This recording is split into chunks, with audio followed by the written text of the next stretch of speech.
No, stop it! Leave your hair alone, it looks beautiful. Alright, that bit needs sorting out. Oh my goodness, that looks really bad when you put it out like that.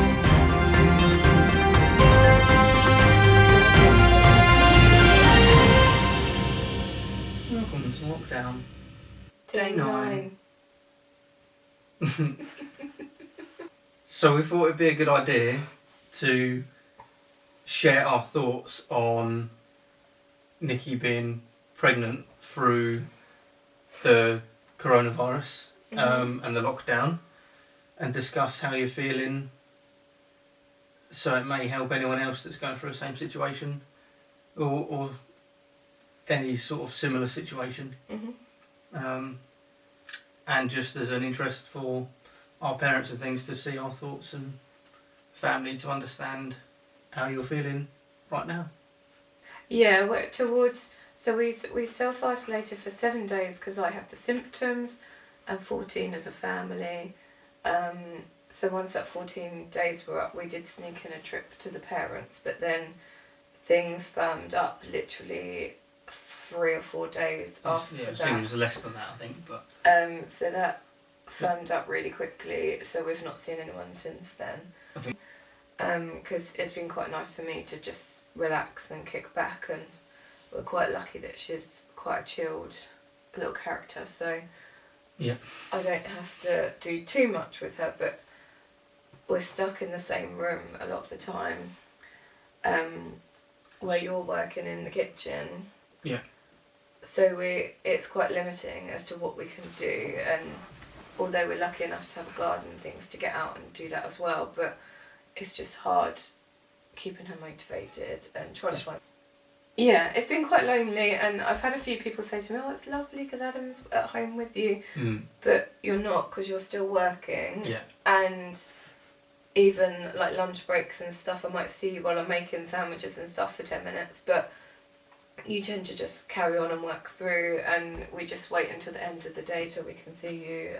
And my days don't end normally when I plan, because I'll get a phone call, because now I'm at home, you can't separate out your work life and your home life, because it's harder to.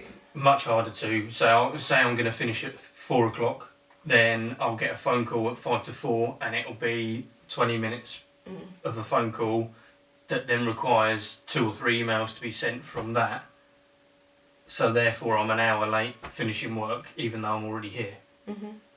It is nice having you here, but yeah, it's not like we're all sat playing games all day. It is nice having me here. Yeah. Yeah? Yeah. Your hair looks good, by the way. What sort of anxieties have you had in the build-up to the birth? Firstly, relating to COVID-19 and being in lockdown situation. So there's quite a few things that are worrying me and keep me awake at night. One of them being, so when we had Izzy, we had my mum there with us as well, didn't we? Which was super helpful, because this one's a little bit squeamish. So it just meant that I had that extra support when things were getting a bit iffy, like having an epidural and that sort of thing. And it was an amazing experience having her there as well. Yeah, it was really lovely, and I'd love to be able to do that again, but the way it's looking at the moment, you can only have one birth partner, so that will obviously be you, because I wouldn't want you to miss birth, baby being born. Yeah. And having the opportunity, because we don't know the gender, so to be able to reveal that to me and things is very special. So as long as I'm not passed out on the floor. I'm not. I don't know, and also where Izzy goes, because both of our dads are vulnerable as such, so we need to be careful. I know my dad's had the official letter, so he's in isolation for 12 weeks, as is mum now, and it's just whether or not it's safe to send Izzy there when we go to the hospital for baby. So I think that's just going to be a snapshot decision. And once we come out, once we come out of hospital, who can meet baby, and whether we're going to have to wait 2 or 3 months before someone can meet the baby. That's hopefully that's worst case, but you never know, because we just don't know where this ends right now. So. Yeah, and if restrictions are slightly lifted in 6 weeks' time when the baby's due, then it could all be different then. And I think a lot of the anxiety is just not knowing what that looks like, because it could get worse, it could get better, and we've just got to take that day by day. And I've kind of talked myself out of worrying about it, because there's no point, because I just don't know what the outcome is going to be. I can't predict it, I can't plan for it, so I just need to ride with the flow. It doesn't matter, you can worry as much about it right now, you can think about it, but it could be lose really sleep, positive by the time we get there. but it's out of your control, so whatever happens, and we just deal with it as it happens. Yeah, exactly. So we've got plans in place, and fortunately my brother and his fiancée live very close to the hospital as well, so we've got options that we can take depending on the severity of the lockdown and what needs to be done to keep our family safe. There's no point in us risking anything by trying to get family to meet the baby 2 weeks early. That could mean, in the worst case, that they never get to meet or see them again. So you've just got to assess the risk and make sure we're and what the guidelines are at the time as well, because they keep changing so frequently. Yeah, exactly.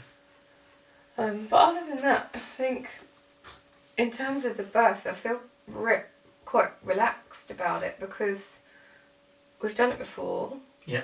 You get a baby at the end of it, which is the most amazing experience in the world. Yeah. And there's no way of describing how it feels. Yeah. No. And I'm very excited for that part of it, and that's keeping me going at the moment.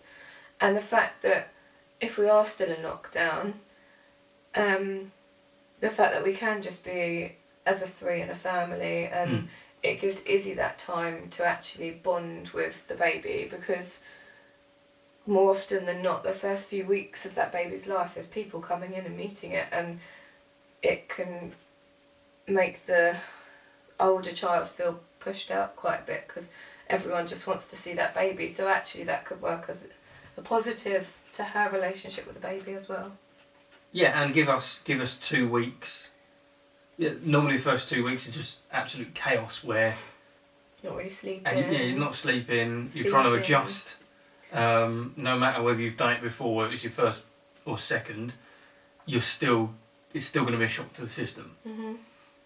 And then, which I'm not ready for this deprivation already. Neither of us.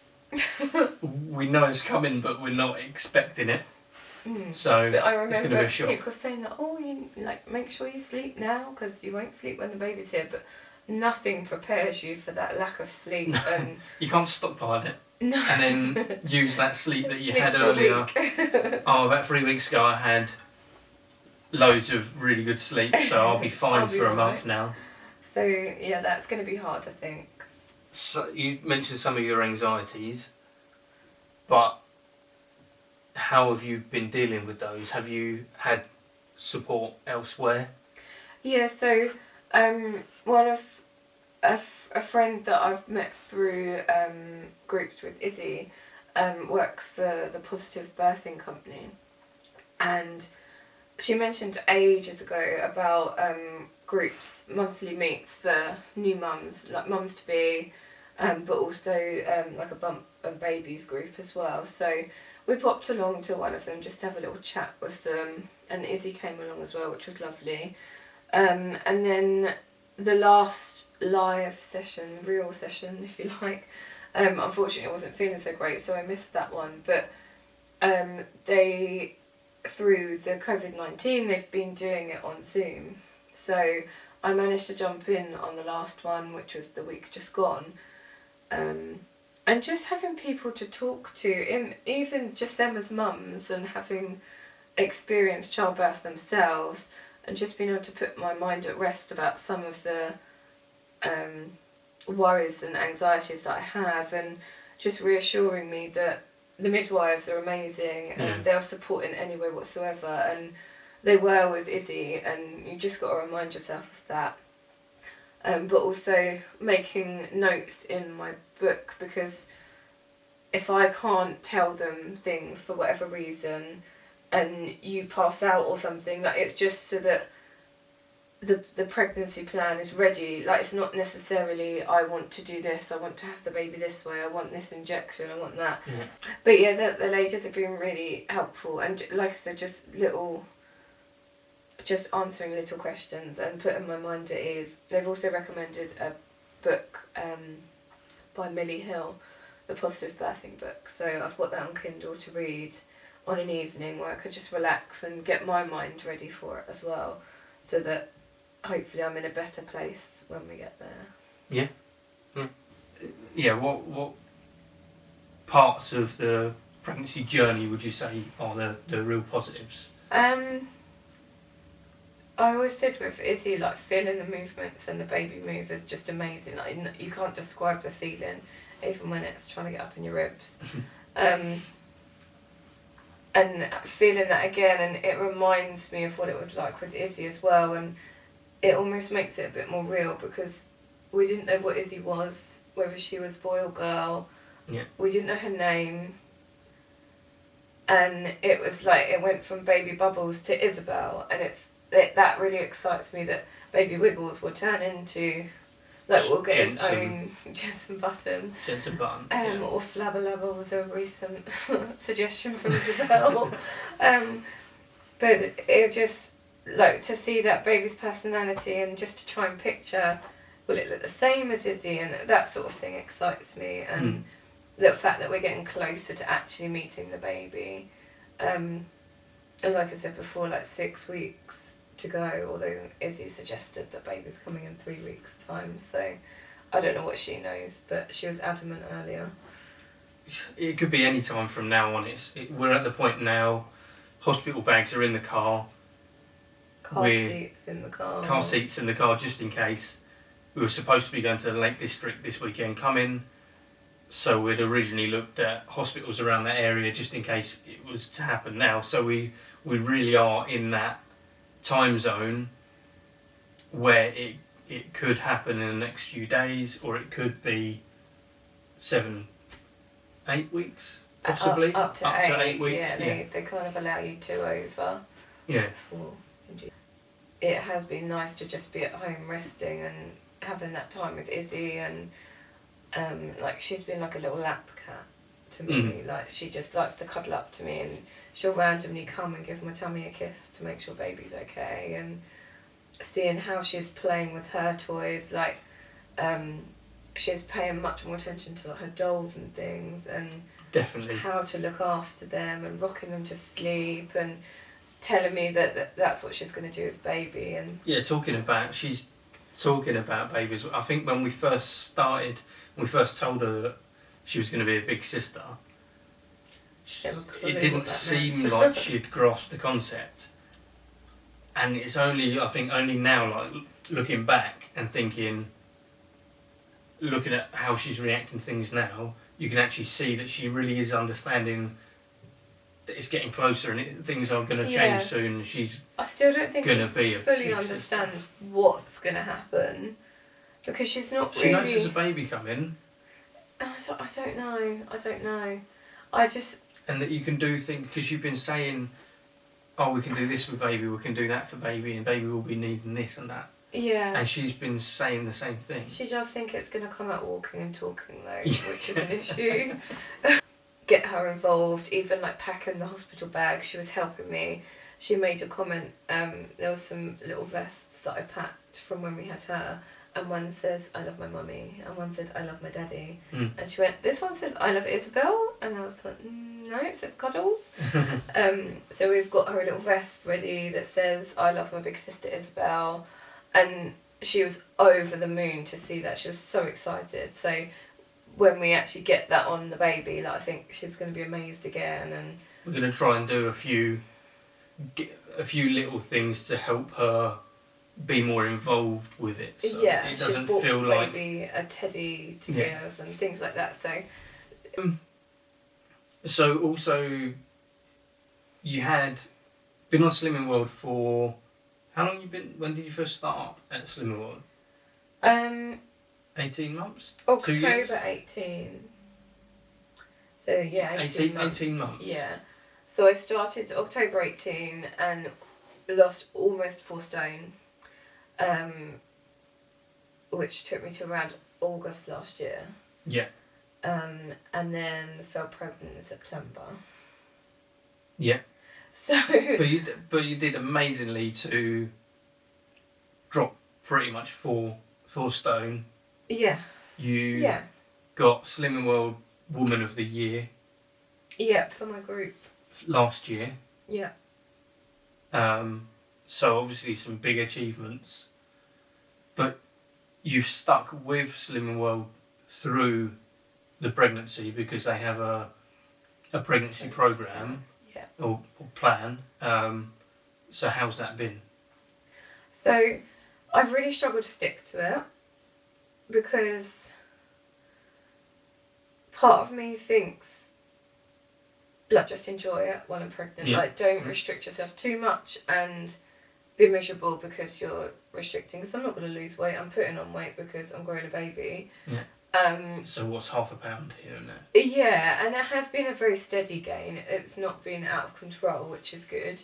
But every so often, like, a lot of my meals are still Slimming World meals. I've not stopped that, and things that we cook from fresh are always Slimming World meals and Slimming World friendly. But it's just like snacking and things like that. So I've made a commitment to myself for the next couple of weeks to try and slow that snacking down. I'm not saying it's going to go completely because, again, I don't want to be miserable. But I just thought to myself, if I try and get some of my good habits back now, then when the baby's here, it won't be as hard to get back into it. Because my worry is that, because when I put the weight on originally, it was after I had Izzy. It wasn't the pregnancy. It was when I was up in the middle of the night eating biscuits because I was feeding her, or it's when you're having tired as well. takeaways because we can't be bothered to cook. So things like that if I keep on top of it now and keep the good habits in terms of cooking fresh and snacking on fruit and veg rather than chocolate and biscuits, when the time feels right, I'll get back on it. And you can always start training for triathlons. I can help. It's a good job I didn't have a mouthful of my hot chocolate then, because you'd have been sprayed. Down it, down it, down it.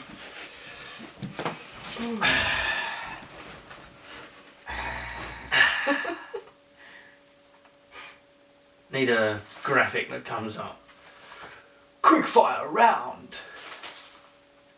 Okay. Right, so 5 questions for a quickfire round, just to close this out. Okay. Right. So the first ones are 1 word to sum up. Oh goodness. So 1 word to sum up pregnancy. Amazing. Amazing. Okay. Yeah. 1 word to sum up me working from home.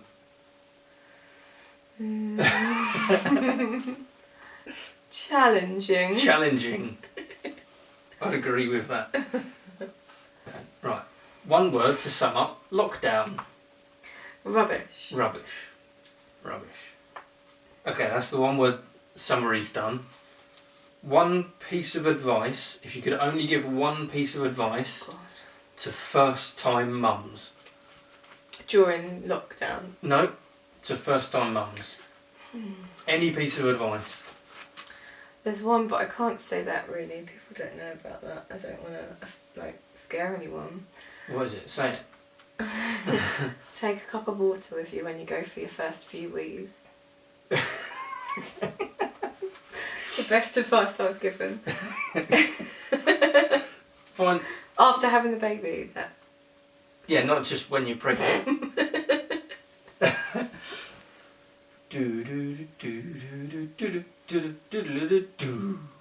That's not helpful. Okay, that didn't help. Just pick your favourite memory from lockdown so far. Baking with Isabel.